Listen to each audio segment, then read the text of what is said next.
Mesdames et messieurs, bonsoir. Au sommaire de ce journal, Nous Sonkwe, c'est le titre du spectacle culturel organisé par le groupe A-Rise avec le soutien de la coordination Nouveau Départ Diaspora Bénin. C'est un spectacle conçu pour révéler le Bénin dans toute sa diversité culturelle à travers des chants et danses. Ce spectacle s'inscrit dans la droite ligne du vernissage des trésors royaux rapatriés au Bénin il y a un peu plus de 3 mois et qui font objet d'exposition actuellement au Palais de la Présidence de la République. Nous parlerons également des grincements de dents de la population face à la hausse des prix des transports depuis plusieurs jours, une situation qui s'explique par l'augmentation du prix de l'essence de contrebande aux abords des voies. Un véritable casse-tête pour les populations habituées à s'approvisionner dans l'informel.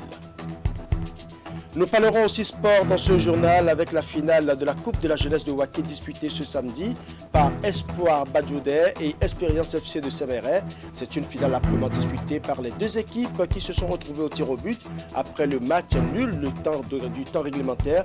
Une rencontre finalement sanctionnée par le sac de Espoir Badjoudé qui a plus fait preuve de précision au cours de la séance de tir au but. Voilà pour les titres, mesdames et messieurs. À nouveau, bonsoir. Révéler le Bénin dans toute sa diversité culturelle à travers des chants et des danses, c'est la mission que s'est assignée le groupe Rise avec le soutien de la coordination Nouveau Départ Diaspora Bénin en organisant un spectacle dans le cadre du vernissage des trésors royaux. Baptisé Nous Sonkwe, ce spectacle évoque le retour au bercail du patrimoine culturel de Dahomey. Reportage.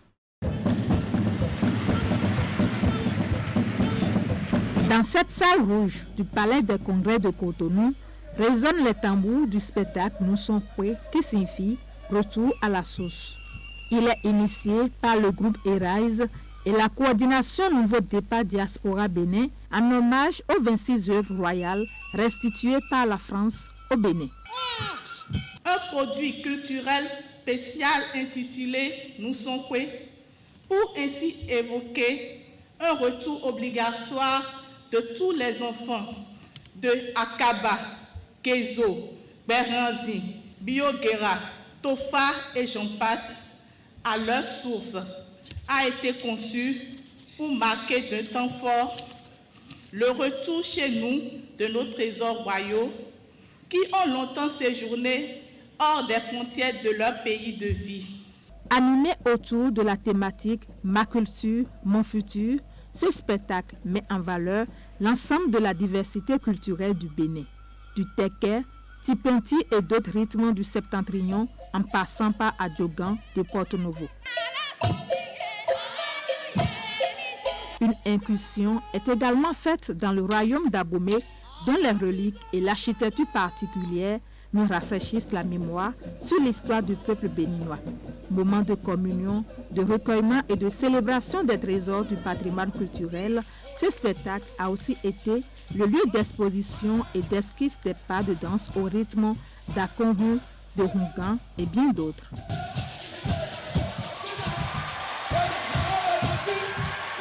Ma culture, mon futur n'est pas seulement l'association de deux idées fortes. C'est un appel à l'appropriation par chaque Béninois de sa culture, se identifiant, qui définit chaque être en le rattachant à un ensemble de substrats. Et le Bénin a beaucoup de chance. À partir du moment où nous sommes en train, enfin, de nous réapproprier notre culture, notre patrimoine, évidemment nos trésors, il est évident que nous venons de poser les bases pour un vrai développement. Ce spectacle, riche en couleurs, est à son deuxième acte et va bientôt s'élargir à d'autres communes du Bénin, promettent les organisateurs, pour que, comme un phénix, la culture béninoise renaisse de ses cendres. Et pendant ce temps, du côté du palais de la présidence de la République, plusieurs dizaines de personnes sont émerveillées par l'exposition des trésors royaux d'Abomey rapatriés il y a un peu plus de 3 mois. À côté de ces objets, des œuvres d'artistes contemporains sont également exposées, d'où le thème de l'exposition Art du Bénin d'hier et d'aujourd'hui, de la restitution à la révélation. Suivant. L'attente aura duré 3 mois seulement et le public béninois découvre déjà les trésors royaux d'Abomey ramenés de la France le 10 novembre dernier. Par dizaines, des amateurs d'art et bien d'autres curieux ont afflué vers les salles d'exposition implantées ici dans l'enceinte du palais de la présidence pour contempler ces trésors. C'est une première au Bénin. La présidence de la République est à notre sens l'un des rares lieux qui réunit et rassemble tous les Béninois. Le choix de ce lieu est dès lors porteur d'un signal, d'un appel au ralliement de toutes les forces de la nation autour de la commémoration de ces œuvres revenues de leur périple et désormais partie intégrante du patrimoine national. Le patrimoine national dont la galerie est enrichie de ces œuvres qui sont des butins de guerre déportés dans l'Hexagone le siècle dernier après la chute des souverains de Dahomey. Exposées ici pour l'acclimatation après 130 ans de séjour en France, ces œuvres sont porteuses de plusieurs mémoires. Mémoire d'un héros national, Béhanzin, dont la chute a été suivie d'un pillage systématique de trésors royaux. Mémoire de 2 grands souverains dont les trônes ont été emportés, Glélé et son père Guézo. Mémoire des artistes restés dans l'ombre, mais ayant donné forme et vie aux œuvres pillées. Mémoire d'un séjour forcé en France. Séjour dont les souvenirs sont désormais lointains. Et sur place ici, des experts, médiateurs et historiens pour la plupart, ont été déployés pour expliquer au public toute l'intelligence qui les accompagne. Mais si vous savez regarder, si vous savez vivre les événements, je pense que c'est un événement très émouvant. C'est une bonne chose parce que aujourd'hui, nos petits-enfants verront l'histoire. Ils vont toucher des yeux l'histoire. Ce sont nos valeurs endogènes qui étaient partis pour des raisons que vous savez et qui sont revenus. Alors, je dis à ces valeurs endogènes qui sont revenues, bienvenue, parce que je me sens plus fort, nous devons nous sentir beaucoup plus forts. Et je crois qu'au-delà même du Bénin, c'est toute l'Afrique qui est honorée. À côté de ces trésors royaux, 106 œuvres contemporaines sélectionnées dans la Galerie nationale d'art sont aussi exposées ici. La palette est sans doute large, mais il fallait réunir les artistes les plus créatifs à travers leurs œuvres les plus emblématiques. Avec ce travail, nous redécouvrons que nos créateurs très inspirés s'expriment de différentes manières, utilisent tous les matériaux qui sont à la fois d'ici et d'ailleurs. À travers cette exposition, le gouvernement offre ainsi l'opportunité au public d'apprécier les talents variés et multiformes des artistes, qu'ils soient contemporains ou plus anciens. Et le thème de l'exposition en dit d'ailleurs long. Tout doucement, les réformes en cours dans le secteur de la décentralisation prennent corps. Des observations sont faites au lendemain de la publication de la liste des candidats présélectionnés pour le fichier national des principales fonctions administratives et techniques des communes du Bénin. C'est à travers un point de presse de la Commission nationale de mise en œuvre de la réforme structurelle de la décentralisation. Pour des raisons de transparence et d'intégrité du processus de sélection, le président de la commission a fait observer des tentatives de fraude dont certains fonctionnaires se seraient rendus coupables en inscrivant de fausses informations pour être présélectionnés. Voici les explications de Claude Olympio. À la publication de la liste, nous avons quelques retours sur un aspect que nous-mêmes nous pressentions à l'examen de certains dossiers. Vous savez, dans le cadre de la réforme, et pour permettre que la première équipe de gouvernance qui va être mise en place dans les communes, dans le cadre de la réforme, pour permettre que cette équipe soit renforcée, la loi a prévu la possibilité que des fonctionnaires, c'est-à-dire des hauts fonctionnaires de l'État, de l'administration publique, qui sont de la catégorie A1, puissent être admis à la candidature pour le fichier. Alors, ce qu'on a observé à partir des retours que nous avons depuis hier, c'est que certains fonctionnaires qui ne sont pas de la catégorie A1, qui sont de la catégorie B par exemple, ou qui sont du grade A3, puisque la plateforme ne leur permet pas d'entrer leur candidature parce qu'ils ne sont pas de cette catégorie, ils choisissent délibérément d'indiquer qu'ils sont du secteur privé. Parce qu'il n'y a pas de limitation à ce niveau. Donc, ils choisissent cette possibilité sur la plateforme et produisent des diplômes derrière pour soumettre leur candidature. Et donc, quand à l'examen de dossier, puisqu'on ne gère pas du papier, tout se fait informatiquement, à l'examen du dossier, la commission avait déjà quelques appréhensions en regardant certains parcours qui paraissaient un peu bizarres. Alors, le sentiment que ça a commencé à laisser à certains de nos concitoyens, c'est de considérer qu'il a été choisi de favoriser certains fonctionnaires pour lesquels donc on a admis la candidature. Il n'en est rien. Et je veux souligner ça avec force.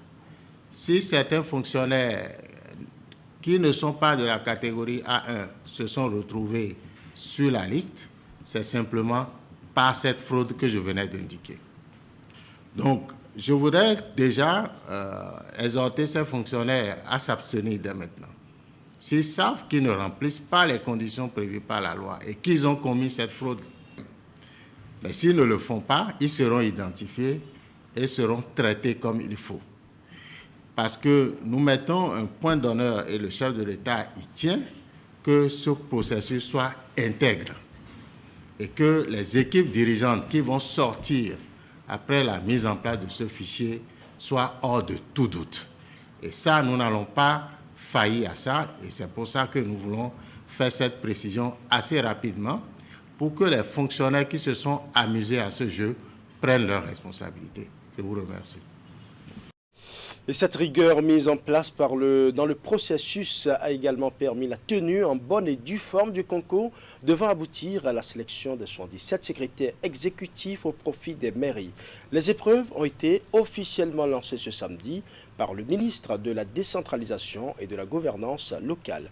Au total, 1005 candidats ont pris part à ce concours national. Teddy Goudalo pour plus de précisions.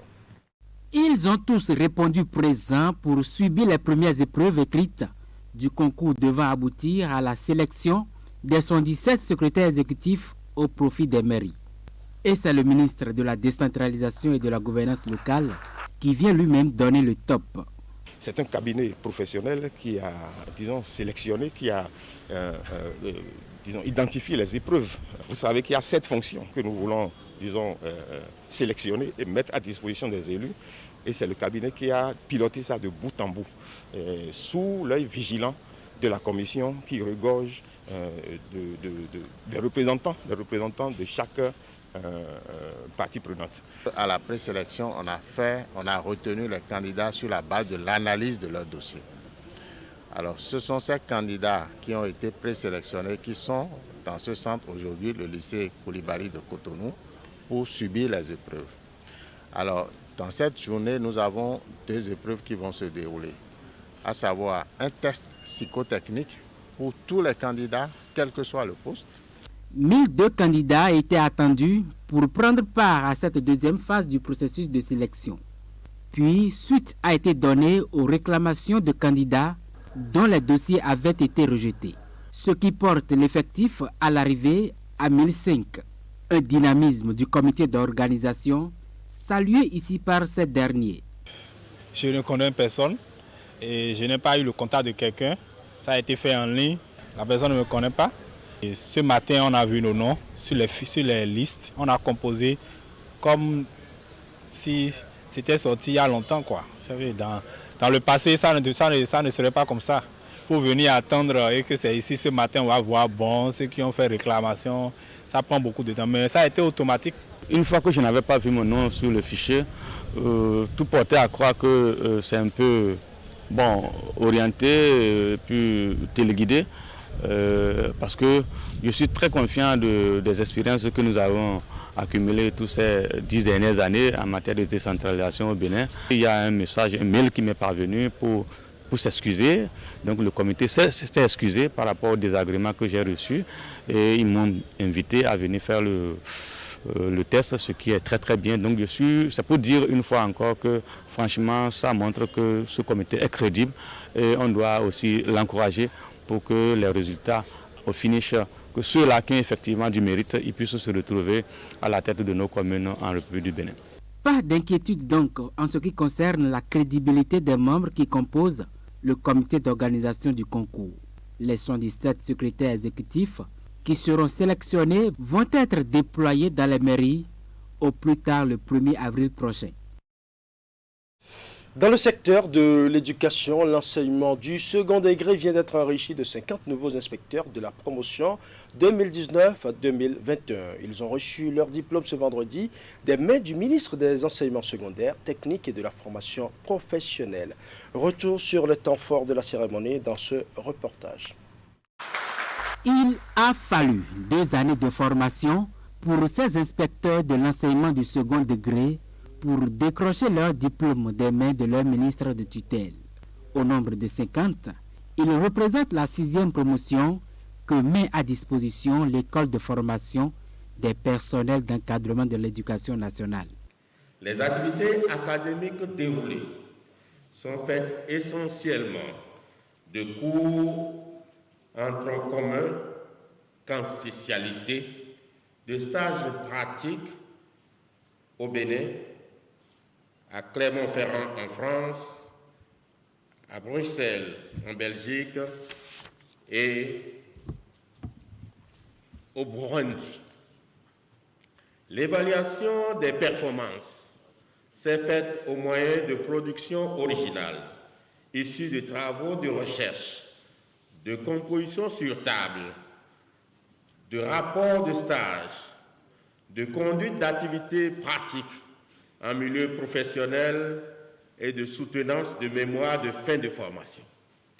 La formation de la cohorte spéciale de 50 nouveaux inspecteurs de l'enseignement du second degré, dont 41 de l'enseignement secondaire général et 9 de l'enseignement technique et de la formation professionnelle que nous célébrons ce matin, a particulièrement connu des innovations osées.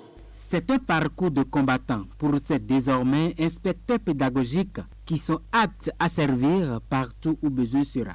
Leur formation a été possible grâce à l'accompagnement financier de l'Agence française de développement qui salue ici leur courage.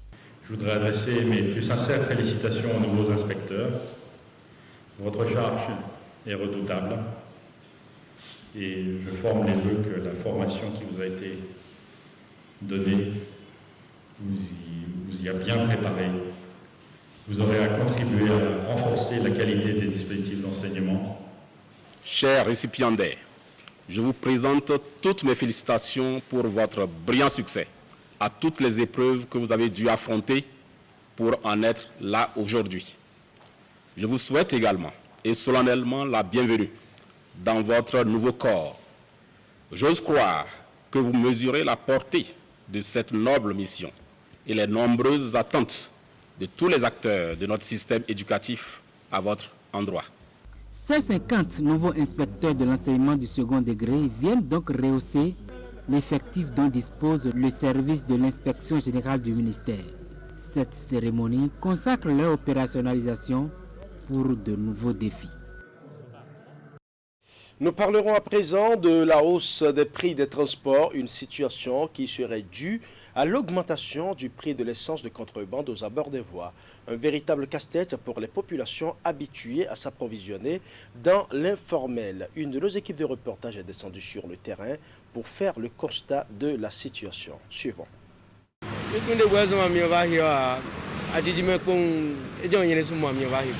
Tout comme ce conducteur de taxi-moto, ils sont nombreux, ces usagers, à ignorer les causes de la hausse du prix de l'essence frelatée, communément appelée essence Bayo. La cherté des produits de première nécessité, constatée par ça et là dans les villes du Bénin, touche aussi le secteur de l'essence de contrebande. De 350 francs, Le prix de l'essence passe désormais à 550 voire 600 francs le litre par endroit. La hausse du prix de l'essence ne nous arrange pas du tout. Les clients ne nous comprennent pas et exigent toujours les tarifs habituels malgré le coût du carburant qui a changé. Vraiment, ça nous dépasse. Si le gouvernement peut jeter un coup d'œil sur les vendeurs de carburant, ça serait un peu abordable à nous. Difficilement, tu arrives à gagner ton pain dans la journée et tu prends 500 déjà et tu mets dans la carburation alors que ce n'est pas un seul litre que tu vas utiliser. L'augmentation à hauteur de 600 francs le litre m'empêche de continuer à m'approvisionner au bord des voies. En station, ça coûte 545 francs et c'est mieux. Station, c'est à 545 francs, non?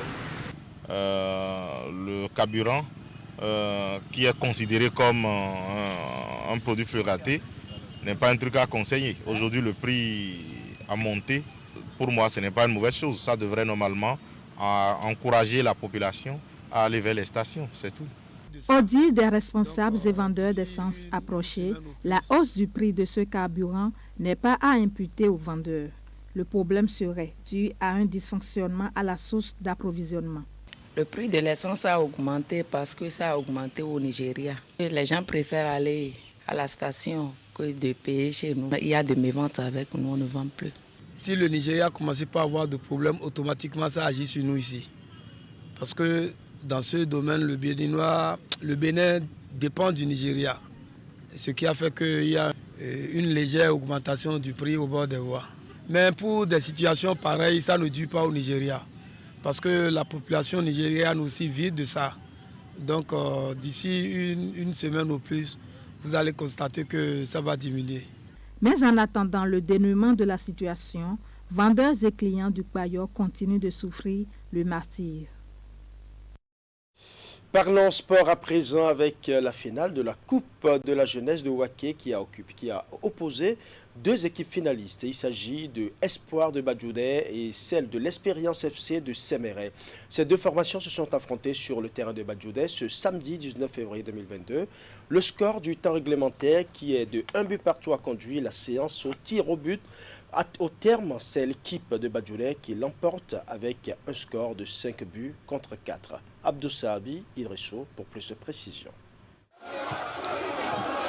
Fin en apothéose du tournoi de la jeunesse de la commune de Waké. L'équipe Espoir de Badjoudé, sacrée championne, et ses supporters célèbrent ainsi la victoire après une finale amplement discutée. Avant ce sacre, l'équipe vainqueur en bleu ciel s'est opposée à celle de l'Espérance FC de Séméré, vêtue en orange noir. Dès l'entame du match, sur ce terrain de fortune de Badjoudé, les Bleus très en jambes multiplient les occasions et ouvrent le score à la 18e minute.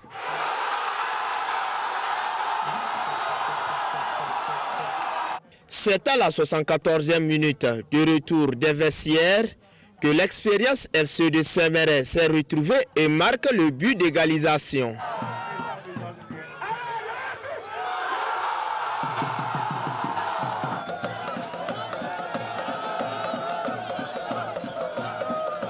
Un but partout, c'est le score qui a sanctionné le temps réglementaire. Une séance de tir au but a permis aux locaux plus à droite de s'imposer 5-4.